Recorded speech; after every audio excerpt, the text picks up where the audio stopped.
हम खारदुंगला पहुँचे थे तकरीबन 2:30 बजे के करीब, 2:25 पे। जब वहाँ मैंने गाड़ी की ढूंढनी शुरू की गाड़ी में, तो देखा डैशबोर्ड में सैनिटाइज़र निकला हुआ था। वहाँ पे सैनिटाइज़र की जो बोतल है वो ब्लास्ट हुई थी।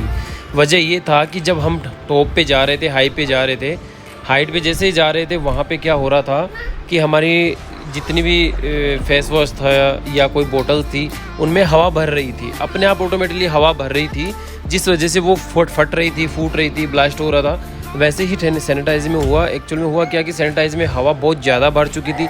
जब निकलने की जगह नहीं मिली तो वो गाड़ी में ही ब्लास्ट हो गई और हमें पता भी नहीं लगा। और साथ में हमने इतना बड़ा रिस्क लेके हम साथ चल रहे थे, जिसका पता नहीं किसी भी वक्त कुछ भी हो सकता था, क्योंकि हमारे साथ था डीजल का टैंक।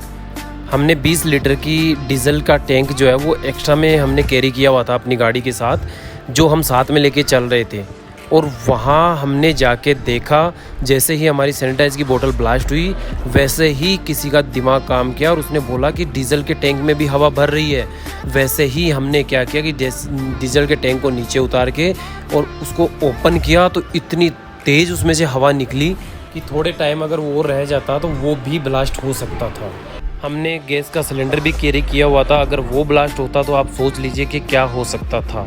बट हमने उसके बाद क्या किया कि हर 20 किलोमीटर पे सारा कुछ चेक करना स्टार्ट कर दिया। धीरे धीरे सब कुछ देख रहे थे कि कहीं हवा तो नहीं भर रही, वो सब कुछ चेक करते जा रहे थे। एलपीजी सिलेंडर से भी हम बार बार गैस निकाल रहे थे।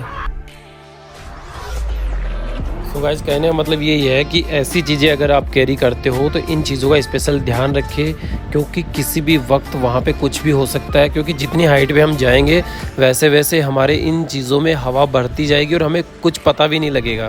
क्योंकि ये तो आपने देखा ही होगा कि चिप्स के पैकेट तक भी वहाँ पे हवा से भर के ब्लास्ट हो जाते हैं। सो फाइनली हमने ये सबक लिया और सोचा आगे से बिल्कुल इन चीज़ों का ध्यान रखेंगे।